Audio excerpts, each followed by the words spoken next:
ഉരുൾപൊട്ടൽ നടന്ന മുണ്ടക്കയിൽ രക്ഷാപ്രവർത്തനം നടത്തുന്നതിനായി പുഴ കടന്ന് സൈന്യം എത്തിക്കഴിഞ്ഞുവെന്ന പുതിയ അപ്ഡേറ്റുകൾ പുറത്തുവരികയാണ്.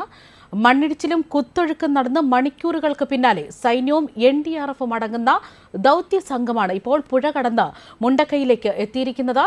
ദുരന്ത ഭൂമിയിൽ കുടുങ്ങിയ 100ഓളം പേരെ മുണ്ടക്കയിൽ നിന്നും കണ്ടെത്തിയെന്ന വിവരങ്ങൾ പുറത്തുവരികയാണ്. ഇവരെ വടം കെട്ടിയാണ് പുഴയ്ക്ക് മുകളിലൂടെ സൈന്യം രക്ഷപ്പെടുത്താൻ ശ്രമിക്കുന്നത്. കണ്ണൂരിലെ ഡിഫൻസ് സെക്യൂരിറ്റി കോർപ്പ് സെന്ററിൽ നിന്ന് 200 സൈനികരുള്ള ഇന്ത്യൻ ആർമിയുടെ 2 വിഭാഗങ്ങൾ വയനാട്ടിലേക്ക് എത്തിയിരിക്കുകയാണ്. കണ്ണൂരിലെ സൈനിക ആശുപത്രിയിൽ നിന്നുമുള്ള മെഡിക്കൽ സംഘവും കോഴിക്കോട് നിന്നുള്ള ടെറിട്ടോറിയൽ ആർമിയുടെ സേനയും വയനാട്ടിലേക്ക് വിന്യസിച്ചിട്ടുണ്ടെന്ന വിവരങ്ങൾ പുറത്തുവരികയാണ്.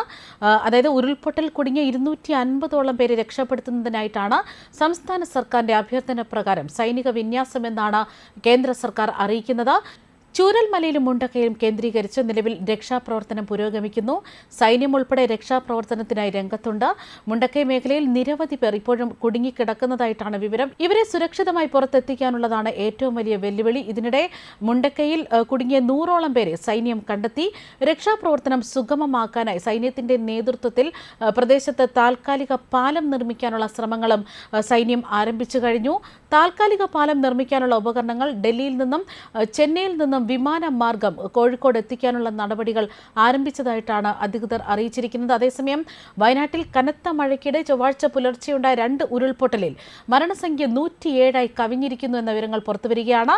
മേപ്പാടിക്കടുത്തുള്ള ചൂരൽമലയിലും മുണ്ടക്കയിലുമാണ് ഇത്തരമൊരു ഉരുൾപൊട്ടൽ ഉണ്ടായിരിക്കുന്നത്. ചൂരൽമലയിൽ നിരവധി വീടുകൾ തകരുകയും ഒലിച്ചു പോവുകയും ഒക്കെ ചെയ്തിട്ടുണ്ട്.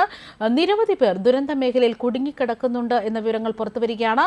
അതേസമയം പരിക്കേറ്റ 100ഓളം പേർ വിവിധ ആശുപത്രികളിൽ ചികിത്സയിൽ കഴിയുന്നു. ഇവിടെ നിന്ന് മുണ്ടക്കയിലേക്കുള്ള പാലമാണ് തകർന്നു പോയിരിക്കുന്നത്. ഇവിടെയാണ് സൈന്യം ഇപ്പോൾ അതിസാഹസികമായി തന്നെ എത്തിയിരിക്കുന്നത്.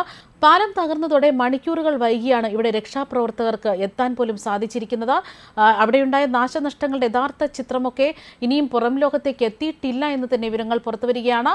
ഉരുൾപൊട്ടലിൽ അകപ്പെട്ട് നിരവധി പേരുടെ മൃതദേഹ അവശിഷ്ടങ്ങൾ കിലോമീറ്ററുകൾക്കപ്പുറം മലപ്പുറം നിലമ്പൂർ പോത്തുകലിൽ ഒഴുകിയെത്തിയത് ദുരന്തത്തിന്റെ വ്യാപ്തി വെളിപ്പെടുത്തുന്നതാണ്. ഉരുൾപൊട്ടൽ മരണം ഇതുവരെ 108 കഴിഞ്ഞിരിക്കുന്നു. ഇവരിൽ 42 പേരെ തിരിച്ചറിഞ്ഞിരിക്കുകയാണ്. നിലമ്പൂർ ജില്ലാ ആശുപത്രിയിൽ 41 മൃതദേഹങ്ങളുണ്ട്. ബത്തേരി താലൂക്ക് ആശുപത്രിയിലാണ് ഒരാളുടെ മൃതദേഹമുള്ളത്. 98 പേരെ കാണാനില്ല എന്നും വിവരങ്ങൾ പുറത്തുവരികയാണ്. 20 മൃതദേഹങ്ങളുടെ പോസ്റ്റ്മോർട്ടം പൂർത്തിയായിരിക്കുന്നു. മേപ്പാടി താലൂക്ക് ആശുപത്രിയിൽ 16 ശരീരഭാഗങ്ങളും എത്തിച്ചിരിക്കുന്നു. ഇതുവരെ 122 പേരെ ദുരന്ത മുഖത്ത് നിന്ന് പരിക്കേറ്റ നിലയിൽ ആശുപത്രിയിൽ ചികിത്സയ്ക്ക് പ്രവേശിപ്പിച്ചിരിക്കുകയാണ്. വിംസ് ആശുപത്രിയിൽ മാത്രം 82 പേർ ചികിത്സയിൽ കഴിയുന്നുണ്ട്. മേപ്പാടി ആശുപത്രിയിൽ 27 പേരും കൽപ്പറ്റ ജനറൽ ആശുപത്രിയിൽ 13 പേരും ചികിത്സയിലുണ്ട്. പരിക്കേറ്റ് ചികിത്സ ലഭിക്കാതെ കുടുങ്ങിക്കിടക്കുന്നവരും നിരവധിയാണ്. രാത്രിയാകുന്നതിനാൽ മൂടൽമഞ്ഞ് വരുന്നു, അതുപോലെ ഇരുട്ടാകുന്നു. രക്ഷാദൗത്യത്തിന് ഇത് ഏറെ വെല്ലുവിളിയാവുകയാണ്. കനത്ത മഴയാണ് ഇപ്പോഴും വയനാട്ടിൽ തുടരുന്നത്. ന്യൂസ് ഡെസ്ക് കർമ്മ ന്യൂസ്.